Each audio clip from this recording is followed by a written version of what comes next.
Bismillahirrahmanirrahim. Assalamu alaikum, my dear students. My name is Munir Ahmed. I am your computer teacher. Today we discuss the topic variables. Variables को discuss हमने करना है आज। ये same जैसे हमने previous lecture में कांस्टेंट को डिस्कस किया था। कांस्टेंट और वेरिएबल्स में लिटिल डिफरेंस है।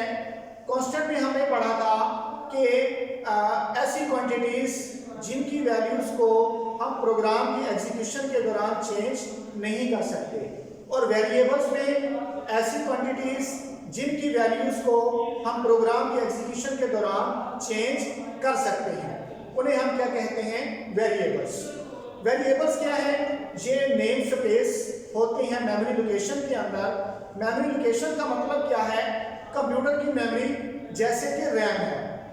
जैसे ही हम कंप्यूटर के अंदर कोई कांस्टेंट स्टोर करवाना चाह रहे होते हैं तो कंप्यूटर की जो मेमोरी है, जो रैम है, उसके अंदर एक लोकेशन जो है वो बन जाती है। हर लोकेशन का एक नाम होता है जिसके अंदर हमारा डाटा स्टोर हो रहा होता है। तो सेम एग्जांपल के तौर पर जिस तरह से अगर मैं लिखता हूँ a = 5, अब जो 5 है ये कांस्टेंट है और जो a है ये वेरिएबल है। जो वैल्यू 5 है हमारी, ये स्टोर हो रही है किसमें? वेरिएबल a के अंदर। अब 5 की जो लोकेशन है वो कौन सी है? वो a है। इसी तरह वेरिएबल्स को हम डिफरेंट टाइप्स ऑफ डाटा को स्टोर करने के लिए या फिर रिजल्ट्स को स्टोर करने के लिए भी यूज करते हैं। अगर मैं यहाँ पर लिख दूँ b = 10 और c = a + b। अब देखिए यहाँ पर ऊपर जो है वो कांस्टेंट जो है वो वेरिएबल को असाइन किए जा रहे हैं।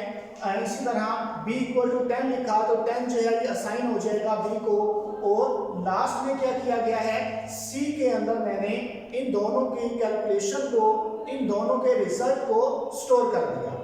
अब यहाँ पर वैल्यूज को असाइन करने के लिए भी हम वेरिएबल का यूज कर रहे हैं, और इसी तरह रिजल्ट को स्टोर करने के लिए भी हम वेरिएबल को यूज कर रहे हैं। रिजल्ट क्या आएगा?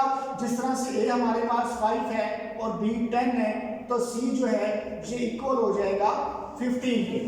तो इन दोनों वेरिएबल्स का के अंदर जो वैल्यूज पड़ी हुई थी वो दोनों ऐड होकर उनका जो रिजल्ट है वो स्टोर हो जाएगा c के अंदर। तो वेरिएबल्स को हम वैल्यूज असाइन करने के लिए भी यूज कर सकते हैं, और इसी तरह रिजल्ट को स्टोर करने के लिए भी यूज कर सकते हैं, जैसा कि हमने यहाँ पर लास्ट में c = a + b लिखते हुए किया। अब हम इसकी टाइप्स देखते हैं। वेरिएबल की टाइप्स, दो टाइप्स है वेरिएबल की। Types of variables. नंबर 1 है न्यूमेरिक वेरिएबल।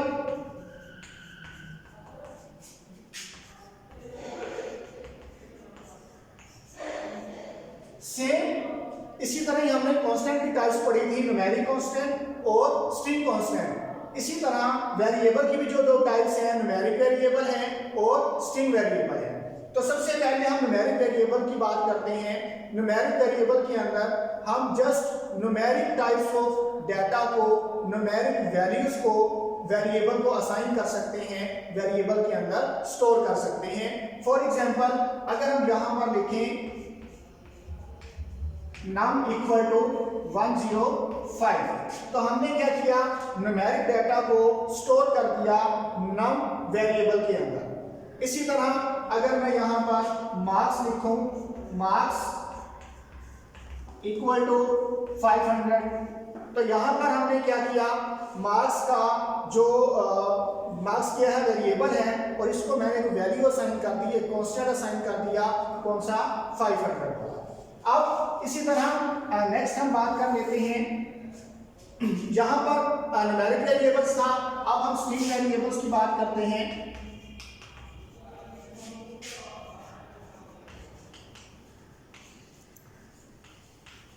स्ट्रिंग वेरिएबल में हम क्या करेंगे?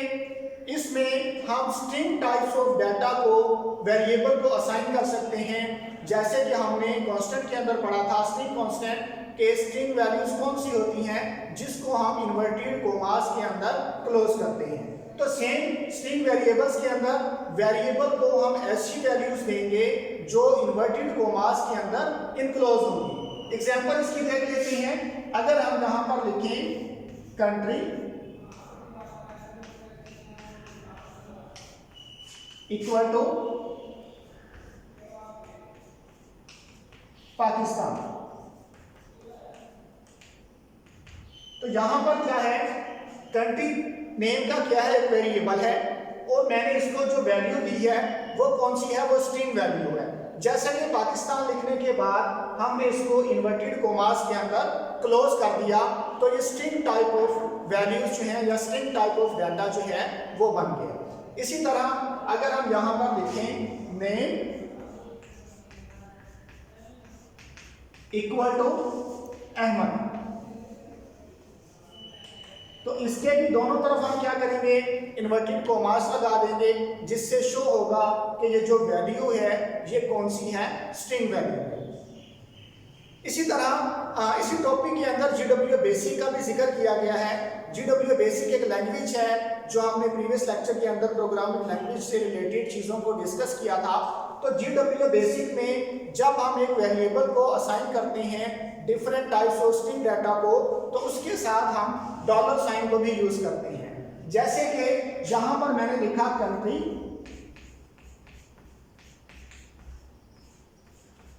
कंट्री लिखने के बाद हम क्या करेंगे, इसके साथ डॉलर साइन को भी यूज करेंगे, उसके बाद हम लिखेंगे Pakistan.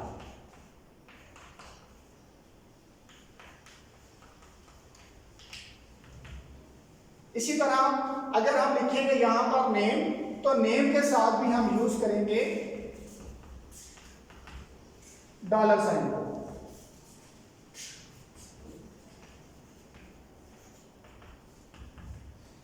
Dollar sign just GW basic के अंदर यूज होता है।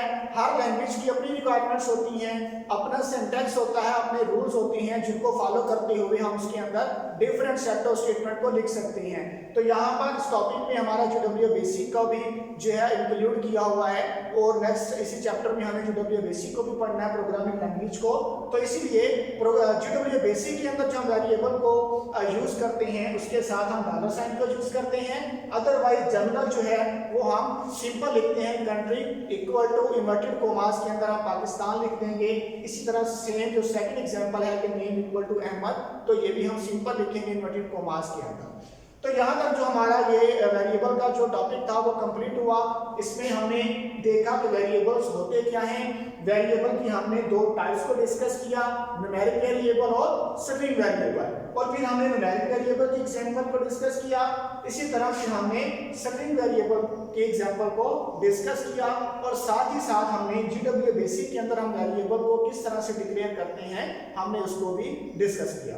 तो यहाँ पर हमारा टॉपिक जो है आज का वो कंप्लीट हो गया है। इस हवाले से अगर आपको कोई क्वेश्चन या कोई कंसेप्ट क्लियर नहीं हुआ तो आप उससे कांटेक्ट कर सकते हैं। Thank you.